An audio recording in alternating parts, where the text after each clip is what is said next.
idealized visions of who we are and everything like that. Because we tend to overvalue, they say, what is minimal information that we really get from text-based info. We don't know.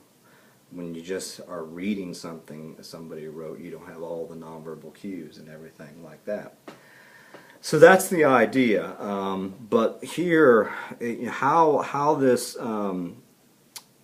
is good, it might sound bad, but idealized perceptions, and this is page 148, and optimal self-presentation in the computer-mediated communication process tend to intensify in the feedback loop, and this can lead to what Walther labeled as hyper-personal interaction, or a more intimate and socially desirable exchange than face-to-face interactions.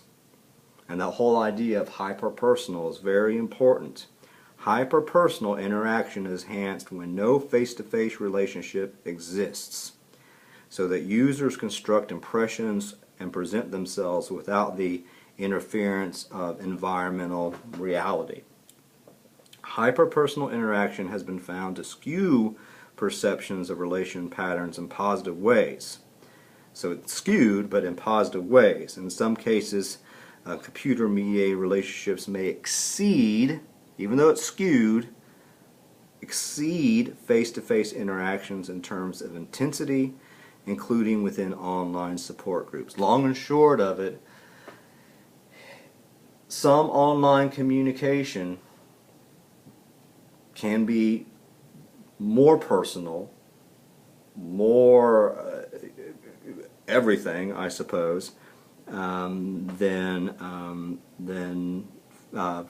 face-to-face communication, which is really interesting and goes way back against the folks who would have that either-or thinking that say that face-to-face communication is the best.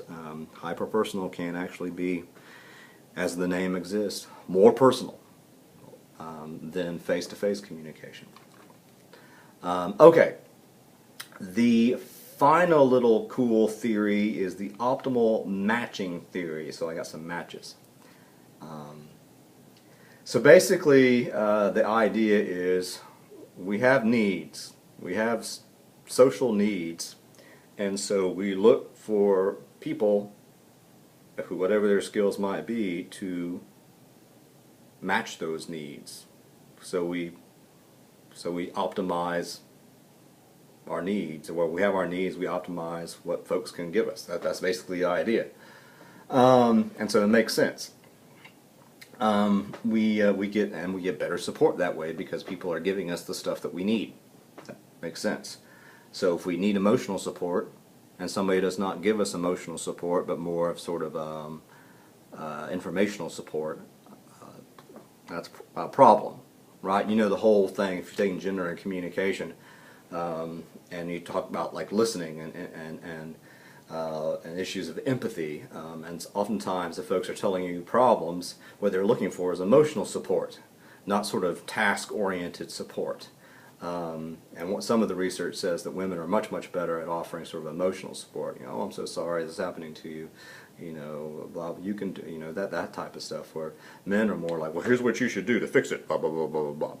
But if you're looking for emotional support, but all you get is sort of this task sort of support, that's not optimal matching stuff, and so that's not going to work for you. So you need to find somebody who's going to give you the emotional support that you need. And if you find the support that you need, if you find that optimal matching, basically that leads to better health outcomes. That's the point. If you get what you need, if you get the type of support you feel like you need, the health outcomes are better. It all still depends. I mean, nothing is perfect, but that's sort of the idea. And I think the last paragraph here is the most important.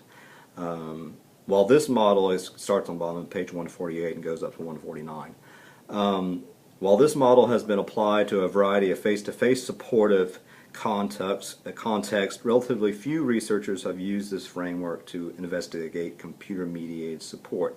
Yet, This perspective may help to provide important insights into the supportive needs of individuals who seek computer-mediated support. For instance, drawing upon an optimal matching theory framework, Eichhorn found that informational support through shared experiences was the most common type of support for members of an online support group for eating disorders.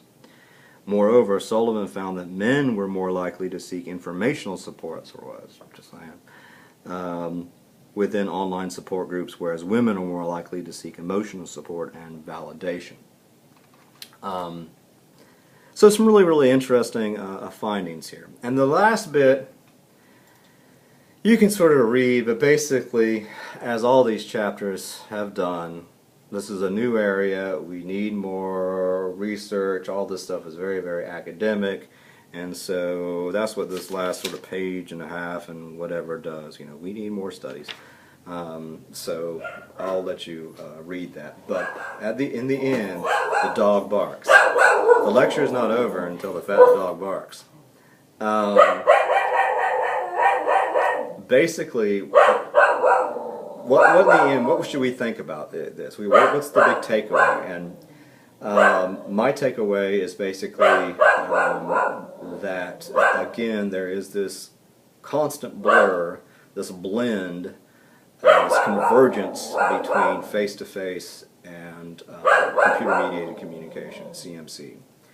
And in this particular context, this sort of seeking support, dealing with health issues, there are lots of research, there's lots of stuff out there that says the computer-mediated social support is more beneficial than face-to-face support groups, even as there might be limitations. And I think that's huge. I think that's really, really important, particularly when we live in this landscape, this culture where a lot of people still think that everything has to be face-to-face, or it's not really real, or it's not supportive, or you know, you're not going to get anything from it, and that is absolutely false. So that's an important takeaway. But also, particularly if you're in your healthcare profession, how can you use this? Can you use this evidence to, I don't know, to maybe you work for some sort of health,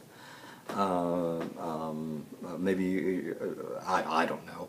Could you create some sort of new online support group to help patients? I don't know. But there's a lot of opportunities here.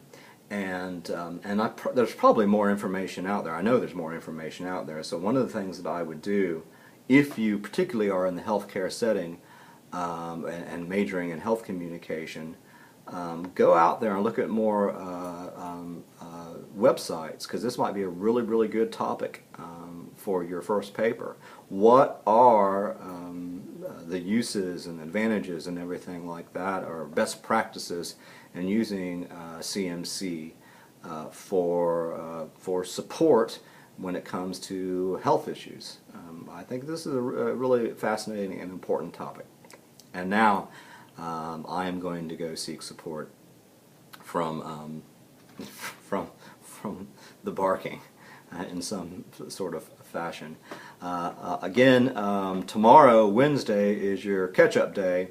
So I will offer you nothing new tomorrow. It's just you going back, and if you have not watched the stuff, and if you have not read the stuff, to do so, but also to do some work on that paper that's due on Sunday. And again, I will be online this evening from 8 to 9 if you need me, and feel free to email me or Facebook chat me.